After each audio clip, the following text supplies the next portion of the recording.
Hello everyone, this video is about Rachel Reeves, who became Chancellor of the Exchequer on the 5th of July last year. For people from outside the United Kingdom, well, you may not know that means Finance Minister. Every other country just about would call it that. In the United States, it's Secretary of the Treasury. So as Miss Reeves is keen to underscore constantly, she's the first woman elevated to that office. Methinks it's the last cabinet position which had never been held by a female. So Miss Reeves has been caught out lying many, many times. She was said to be very highly qualified for this job because she worked for the Bank of England for quite a few years. And I know someone who knew her from the Bank of England in the noughties. So she claimed to work there for 10 years as an economist, but she was lying. She worked there for 5.5 years. One of those years was a year out of the bank doing further study. Now, she worked at Halifax Bank of Scotland, at HBOS, as it's called, for a while, claiming she was an economist. Again, that is a lie. She had a minor administrative role in the accounts department, dealing with IT problems. So it's true that she studied philosophy, politics, and economics at Oxford University, and that could be, less than a third of the whole degree.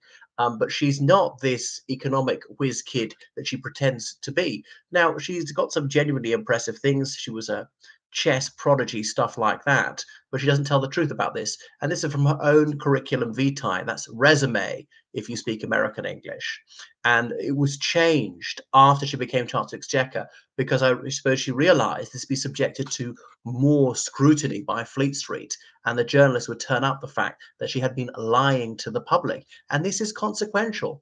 Trust, once lost, is impossible to get back because the financial sector relies on her telling the truth.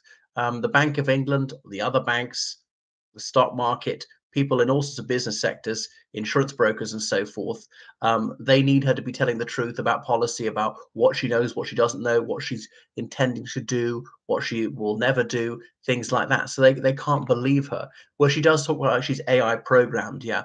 What would they call her? Like the Reeves bot. Yeah, so some of her decisions as ill-judged as that red rinse she had this summer. My goodness, Rachel from accounts, as people call her contemulously. So despite her chess achievements, she's not quite as astonishing as she claims. She said she was the British girls under 14 chess champion. Now, she contested the title. She didn't win it.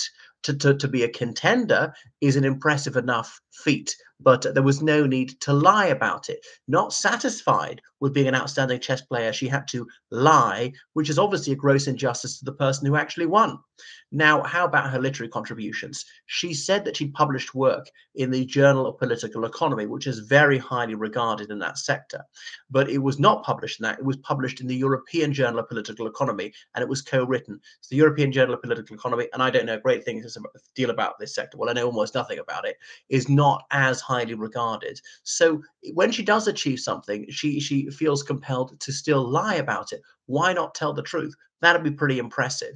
So we know that she lies when there's no need to, and they're prestige lies. Then the winter fuel payment. She said she did not want to cut the winter fuel payment. They were crystal clear that they not only didn't want to, they were not going to do so. And she said she was only obliged to do so. But if you see video from 2014, 10 years earlier, she was bragging that she was going to do away with it. As for national insurance, during the election campaign, she said that the Labour Party, of which she's a very prominent member, would not increase taxes on working people, but she increased national insurance on employers. And now that is impacted working people. Now, this one is maybe misleading because officially national insurance is not a tax. You might say, well, wait a second, it comes straight out of your pay packet. It is a tax. They don't call it tax, they call it separate from income tax, but in everything other than formal designation, it is a tax, it's an impost, okay? It's imposed on people and it's involuntary, it's just taken away from you to fund social security and so forth. But then she's put it on the employers. The employers have to pay more. It's a tax on jobs. It's more expensive to hire people. And so some companies are going to shed staff, or, well, we'll keep you, but the salary is going to go down, or we're just not going to increase it because we have to deal with this. Like universities, they've been allowed to raise the fees slightly in South Britain, but because they're going to have to pay more national insurance for each employee, that is that's really negated any financial gain from raising the fees and things like that. And things which are on a knife edge, like lots of pubs close to going bust, are being going to be pushed over the edge. They're going bust because of this, because their profit margins were wafer thin as it was. Um, all right, so tax policies.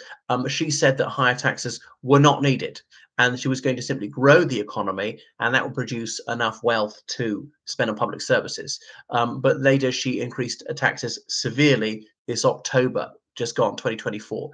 She was always lying, claiming she'd suddenly found out there was a 22 billion pound black hole in the United Kingdom's finances, and that was the false excuse that she deployed to hike taxes. But everybody said, but that was known before the election. There's the Office for National Statistics, the Office for Budget Responsibility. All this data is published. Do your homework. It's there. It's before you.